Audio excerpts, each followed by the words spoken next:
Thus, throughout history, a struggle which is the same in its main outlines recurs over and over again. For long periods, the high seem to be securely in power, but sooner or later there always comes a moment when they lose either their belief in themselves or their capacity to govern efficiently, or both. They are then overthrown by the middle, who enlist the low on their side by pretending to them that they are fighting for liberty and justice. As soon as they have reached their objective, the middle thrusts the low back into their old position of servitude and themselves become the high. Presently, a new middle group splits off from one of the other groups, or from both of them, and the struggle begins over again. Of the three groups, only the low are never even temporarily successful in achieving their aims. It would be an exaggeration to say that throughout history there has been no progress of a material kind. Even today, in a period of decline, the average human being is physically better off than he was a few centuries ago.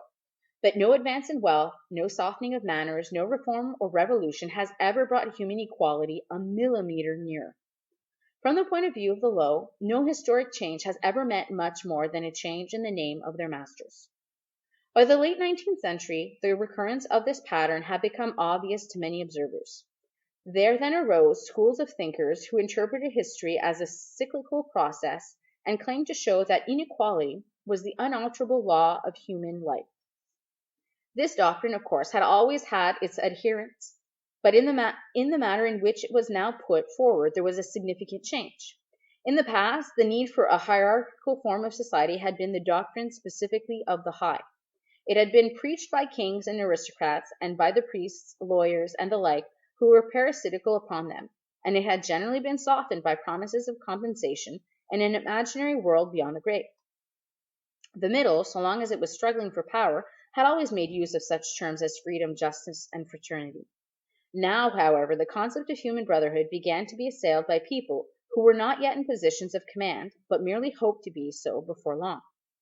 In the past, the middle had made revolutions under the banner of equality and then had established a fresh tyranny as soon as the old one was overthrown. The new middle groups, in effect, proclaimed their tyranny beforehand. Socialism, a theory which appeared in the early 19th century and was the last link in a chain of thought stretching back to the slave rebellions of antiquity, was still deeply infected by the utopianism of past ages. But in each variant of socialism that appeared from about 1900 onwards, the aim of establishing liberty and equality was more and more openly abandoned. The new movements which appeared in the middle years of the century, Ingsoc in Oceania, Neo-Bolshevism in Eurasia, death worship, as it is commonly called in East Asia, had the conscious aim of perpetuating unfreedom and inequality. These new movements, of course, grew out of the old ones and tended to keep their names and pay lip service to their ideology. But the purpose of all of them was to arrest progress and freeze history at a chosen moment. The familiar pendulum swing was to happen once more and then stop. As usual, the high were to be turned out by the middle, and who then would become the high, but this time by conscious strategy the high would be able to maintain their position permanently. The new doctrines arose partly because of the accumulation of historical knowledge and the growth of the historical sense, which had hardly existed before the 19th century.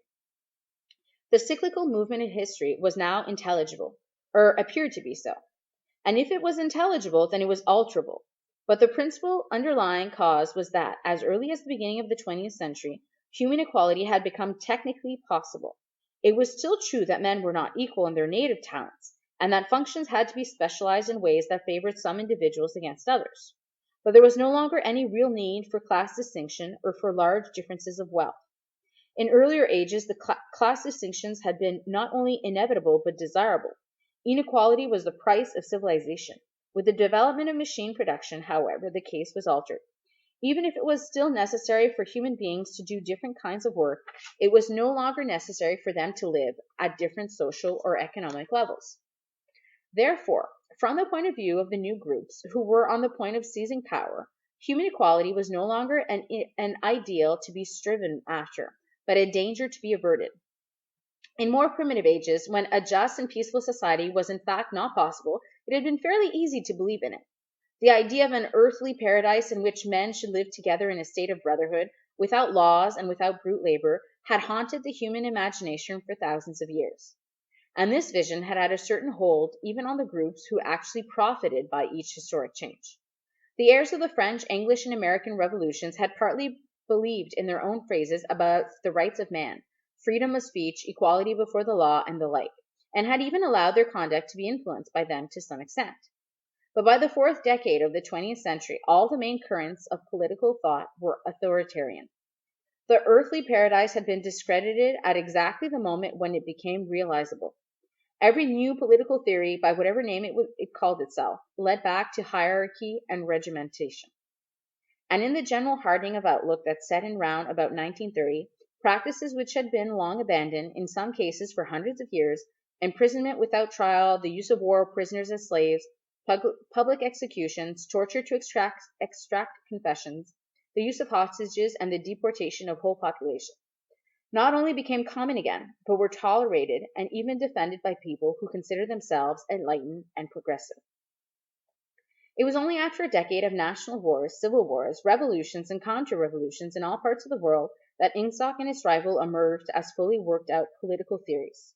But they had been foreshadowed by the various systems, generally called totalitarian, which had appeared earlier in the century, and the main outlines of the world which would emerge from the prevailing chaos had long been obvious. What kind of people would control this world had been equally obvious. The new aristocracy was made up for the most part of bureaucrats, scientists, technicians, trade union organizers, publicity experts, sociologists, teachers, journalists, and professional politicians. These people, whose origins lay in the salaried middle class and the upper grades of the working class, had been shaped and brought together by the barren world of monopoly industry and centralized government. As compared with their opposite numbers in past ages, they were less avaricious, less tempted by luxury, hungrier for pure power, and above all, more conscious of what they were doing and more intent on crushing opposition. This last difference was cardinal. By comparison with that existing today, all the tyrannies of the past were half-hearted and inefficient. The ruling groups were always infected by some extent by liberal ideas, and were content to leave loose ends everywhere, to regard only the overt act, and to be uninterested in what their subjects were thinking. Even the Catholic Church of the Middle Ages was tolerant by modern standards. Part of the reason for this was that in the past, no government had the power to keep its citizens under constant surveillance. The invention of print, however, made it easier to manipulate public opinion, and the film and the radio carried the process further. With the development of television and the technical advance which made it possible to receive and transmit simultaneously on this same instrument, private life came to an end. Every citizen, or at least every citizen important enough to be worth watching, could be kept for 24 hours a day under the eyes of the police and in the sound of official propaganda, with all other channels of communication closed. The possibility of enforcing not only complete obedience to the will of the state, but complete uniformity of opinion on all subjects now existed for the first time. After the revolutionary period of the 50s and 60s, society regrouped itself, as always, into high, middle, and the low.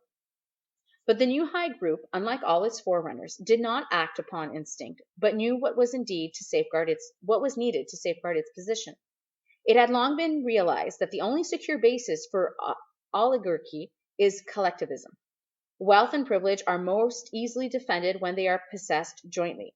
The so-called abolition of private property, which took place in the middle years of the century, meant in effect the concentration of property in far fewer hands than before, but with this difference, that the new owners were a group instead of a mass of individuals.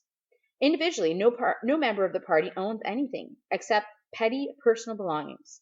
Collectively, the party owns everything in Oceania, because it controls everything and disposes of the products as it thinks fit. In the years following the revolution, it was able to step into this commanding position almost unopposed, because the whole process was represented as an act of collectivization. It had always been assumed that if the capitalist class were expropriated, socialism must follow. And unquestionably, the capitalists had been expropriated.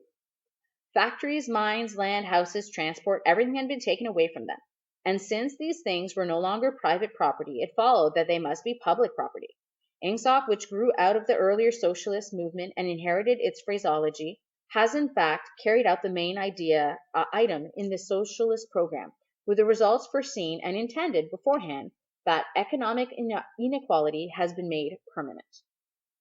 But the problems of perpetuating a hierarchical society go deeper than this. There are only 4 ways in which a ruling group can fall from power. Either it is conquered from without, or it governs so efficiently that the masses are stirred to revolt, or it allows a strong and discontented middle group to come into being, or it loses its own self-confidence and willingness to govern.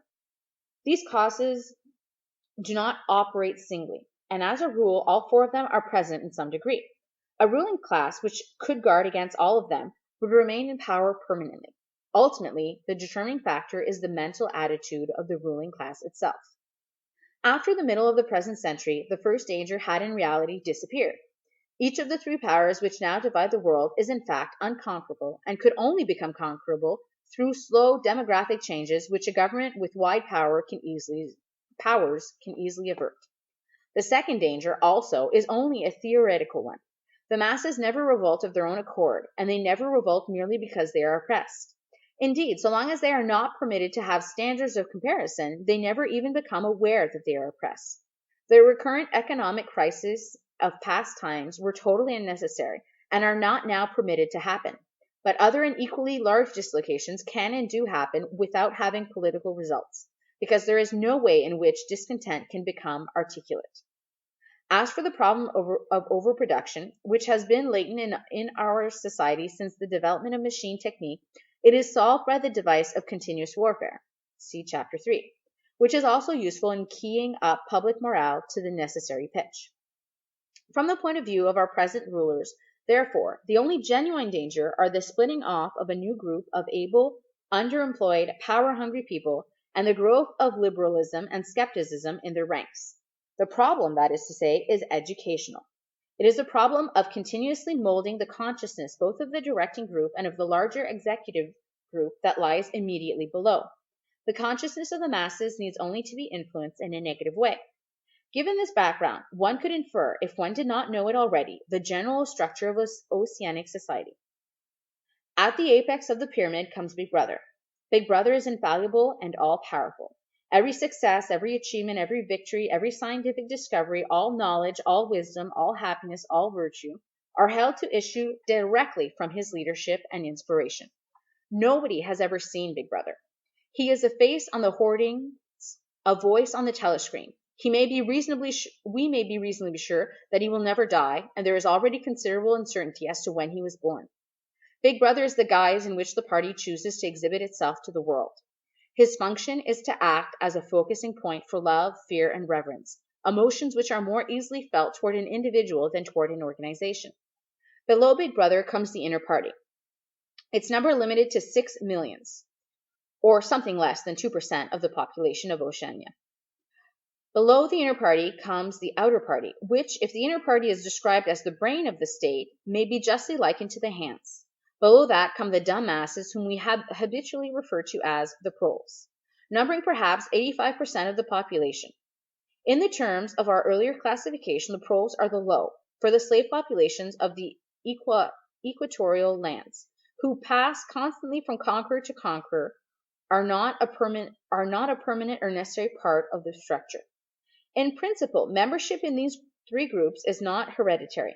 The child of inner party parents is in theory not born into the inner party. Admission to either branch of the party is by examination taken at the age of 16. Nor is there any racial discrimination or any marked domination of one province by another. Jews, Negroes, South Americans of pure Indian blood are to be found in the higher ranks of the party, and the administrators of any area are always drawn from the inhabitants of that area. In no part of Oceania do the inhabitants have the feeling that they are a colonial population ruled from a distant capital. Oceania has no capital, and its titular head is a person whose whereabouts nobody knows. Except that English is its chief lingua franca, and Newspeak is its official language. It is not centralized in any way. Its rulers are not held together by blood ties, but by adherence to a common doctrine. It is true that our society is stratified, and very rigidly stratified, on what at first sight appear to be hereditary lines.